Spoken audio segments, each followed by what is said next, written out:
ತಾಲೂಕಿನ PKPS ಸಹಕಾರ ಸಂಘಗಳಲ್ಲಿ ನಡೆಯುತ್ತಿರುವಂಥ ಚುನಾವಣೆಯಲ್ಲಿ ಸಂಪೂರ್ಣ ಅಕ್ರಮವಾಗಿ ನಡೆಯುತ್ತಲಿದ್ದು ಅದನ್ನು ತಡೆಗಟ್ಟಬೇಕೆಂದು ಆಗ್ರಹಿಸಿ ಇಂದು BJP ಮುಖಂಡರು ಪೊಲೀಸರೊಂದಿಗೆ ಪ್ರತಿಭಟನೆ ನಡೆಸಿದರು.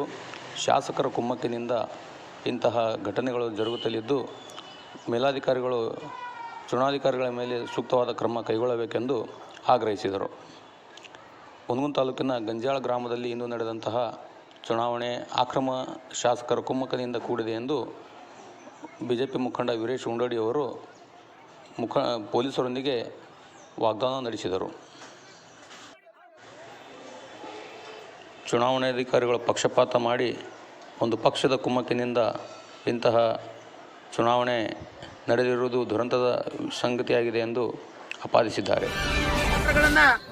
ಮತದಾನ ಮಾಡೋದಕ್ಕಿಂತ ಪೂರ್ವದಲ್ಲಿ, ಮತದಾನ ಆರಂಭಕ್ಕೆ ಪೂರ್ವದಲ್ಲೇ ಪ್ರತಿ ಬ್ಯಾಲೆಟ್ ಕಟ್ನಲ್ಲಿ 5 ರಿಂದ 6, 7 ರಿಂದ 8 ಈ ತರ ಮತಪತ್ರಗಳನ್ನ ತೆಗೆದು ತಮ್ಮ ಬ್ಯಾಗ್ ನಲ್ಲಿ ಇಟ್ಕೊಂಡಾರ.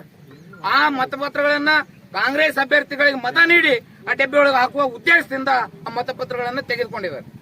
ಅಂದ್ರೆ ಚುನಾವಣೆಗಳು ಪೊಲಿಟಿಕಲೈಸ್ ಆಗಿವಂತ ನಿಮ್ದು? ಪೊಲಿಟಿಕಲ್, ಸಂಪೂರ್ಣವಾಗಿ ಸಹಕಾರಿ ಸಂಘದ ಚುನಾವಣೆ ರಾಜಕೀಯಗೊಂಡಿದೆ. ಶಾಸಕರ ಕುಮ್ಮಕ್ಕಿನಿಂದ ಈ ತರ ಚುನಾವಣೆ ಅಧಿಕಾರಿಗಳು ಮಾಡ್ತಿದ್ದಾರೆ. ಆದ್ರಿಂದ ಕೂಡಲೇ ಈಗಾಗಲೇ ಈ ಚುನಾವಣೆ ಪ್ರಕ್ರಿಯೆ ಹೈಕೋರ್ಟ್ನಲ್ಲಿ ದಾವಾವನ್ನು ಹೂಡಿದ್ದಾರೆ 3 ಮಂದಿ ಅಭ್ಯರ್ಥಿಗಳು.